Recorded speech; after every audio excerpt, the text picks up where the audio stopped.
Sup guys, it's Alex here, and welcome to the return of the college basketball content. It has been since April, I believe, since I recorded a video for the channel. Thought about doing some fantasy football content in the summer, but ultimately life just got in the way. So we're back here though for the start of the 2025-2026 college basketball season. It is November 3rd, which we have a ton of ranked teams in action on the first day, the first official day of the college basketball season. I mean, I don't really remember what the last time we've had like 10 ranked teams in action.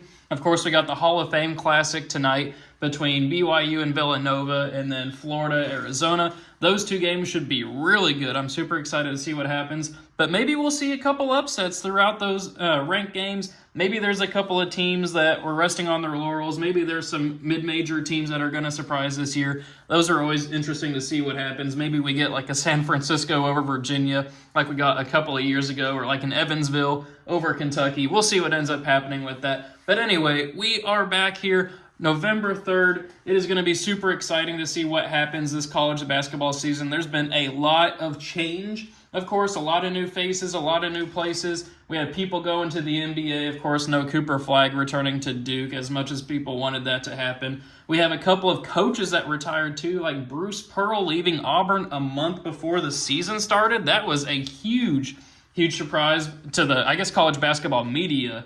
But it sounds like there is a succession plan building for the past little bit. But taking a look here at the actual bracket, we'll go ahead and scroll down here. A little bit of a spoiler for the actual bracket. But we have 3 of the 4 1 seeds here that are returning as 1 seeds from last year's tournament. We have Houston over there as the top overall seed. A lot of returning talent there. Of course, Houston's been one of those top-tier programs really over the last 5 or 6 years. Kelvin Sampson's been doing a great job over there. I thought maybe last year they would have finally gotten over that hump and won the championship, but ended up falling to a 1 seed over here in Florida, who won the national championship last year and ends up returning as a 1 seed for this year's tournament, or at least preseason bracketology. We also have Duke. Of course, you got to have Duke in there, reloading as they always do with Carlos Boozer's son. Looking fantastic in his exhibition game, but returning there on the 1 line. John Shire always has that program ready to go. And then, of course, you have Duke over there as the last number 1 seed with preseason All-American Braden Smith leading the charge. They did lose to Kentucky in the exhibition game, so we'll see what ends up happening with that. But I think Purdue, obviously, one of the top contenders. I believe they're actually the betting favorite, too. If you look at DraftKings for the national championship odds, maybe they'll finally get over that edge. They lost in the championship game a couple of years ago. They ended up losing as a 1 seed to Fairleigh Dickinson a couple of years ago as well. But anyway, looking around at the rest of the bracket, you have a couple risers like Michigan on the 2 line. You got St. John's on the 2 line. You have a couple fallers as well, like Kansas on the 6 line, which is kind of weird compared to usual. I know last year they were a number 7 seed there, but they are going to have a lot of good talent there, especially with Peterson looking really good in that exhibition against Louisville, which looks like they might pair up here in the second round. And then, of course, I got to mention Dai Bentanza. I know I pronounced his name wrong. But over at BYU, we'll see what ends up happening with BYU as a team as a whole. But what a get for that squad. Probable number 1 overall pick in next year's draft. Going to be very interesting to see how far BYU can go this year. You see them here on the 3 line. You got Kentucky on the 2 line as well, along with UConn kind of returning back to national relevance after that trying year last year with Dan Hurley getting a lot of flack in the national media. But we'll see if he calms down this year.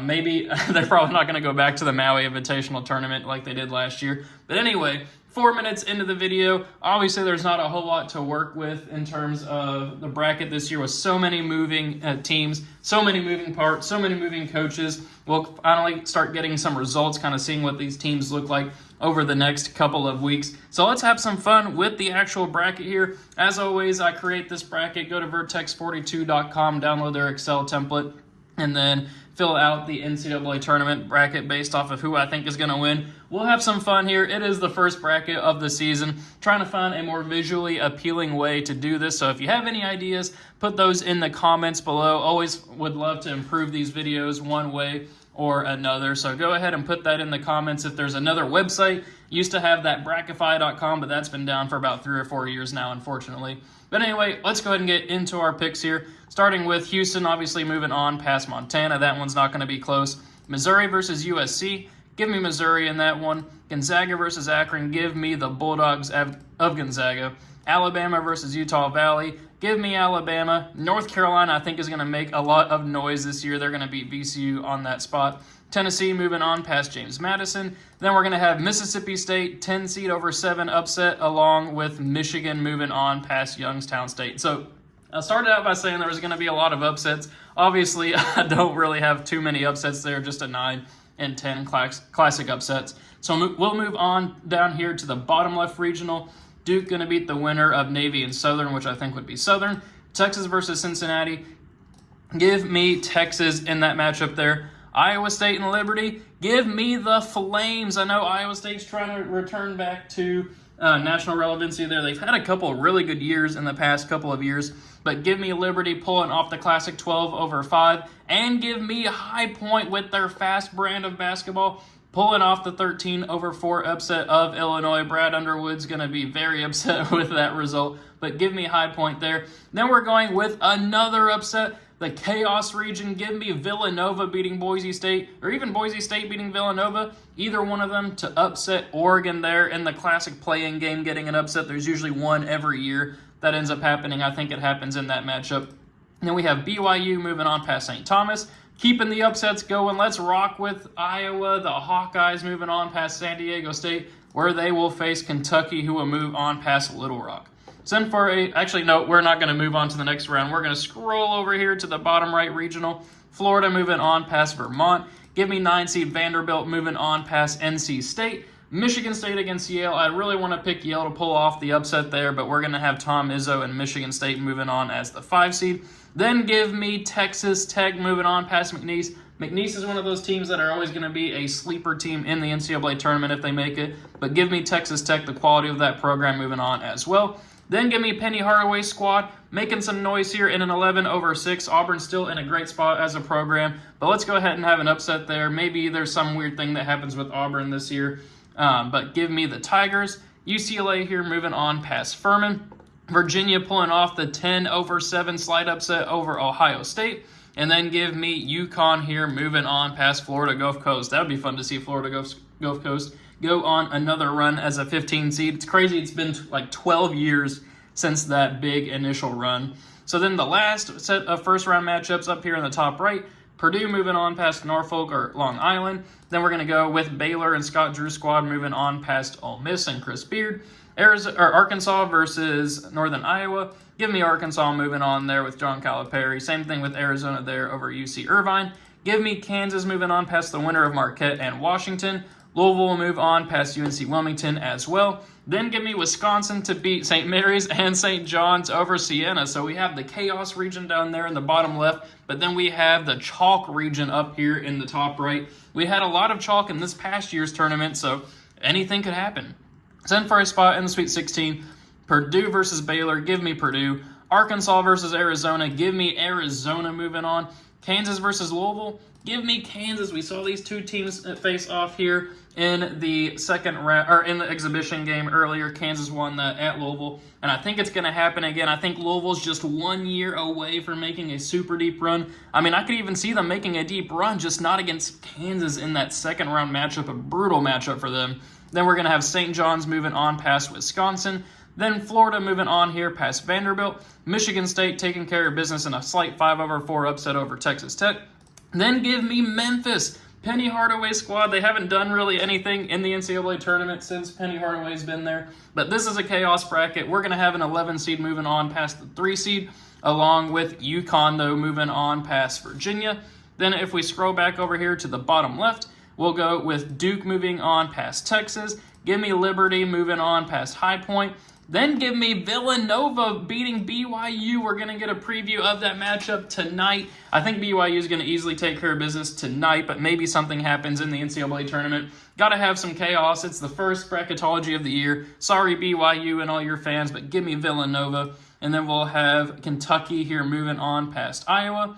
Then the final region, Houston moving on past USC. Give me Alabama moving on past Gonzaga. North Carolina pulling off a 6-3 upset over Tennessee. Tennessee still yet to make a Final Four in their program's history. And then Michigan moving on past Mississippi State. So then for a spot in the Elite Eight, give me Alabama pulling off the 1 overall seed upset. Alabama, this might be their year under Nate Oates. They've been the number 1 seed overall before, and maybe this year they finally get over that edge. They've got a lot of returning talent. I think that they could make this happen. Then we're going to go with another upset of North Carolina over Michigan. We got to have some chaos in this region. It started out pretty chalky, but then we end up with a 4 and a 6 in the Elite Eight. And we'll go ahead and finish out that regional. Give me the Crimson Tide of Alabama, a 4 seed in the Final Four after last year where we had all number 1 seeds. So then we'll move on down here to the bottom left one. Duke versus Liberty. Give me Duke, but then give me Villanova making a run here as an 11 seed to the Elite Eight. Will this be the Villanova of old? Of course, they don't have Jay Wright anymore leading that squad, but Villanova making their return to the tournament from the play-in game all the way to the Elite Eight, but that's where they will fall to Duke in the Final Four, who does make the Final Four, losing in the Elite Eight. So then we'll scroll down here to the bottom right regional to finish this part out. Florida versus Michigan State. Give me Florida. Memphis versus UConn. Give me UConn. But then for a spot in the Final Four, give me UConn making their return to the Final Four. Dan Hurley knows, last year he had talked about the struggles of it and realizing that his team wasn't a national title contender. They might be this year. I think UConn can make some noise. So then final regional up here, Purdue versus Arizona. Give me Purdue. Kansas versus St. John's. That's going to be a rematch of last year too. Actually, no, it's not. Kansas lost to Arkansas. And then Arkansas beat St. John's in the second round.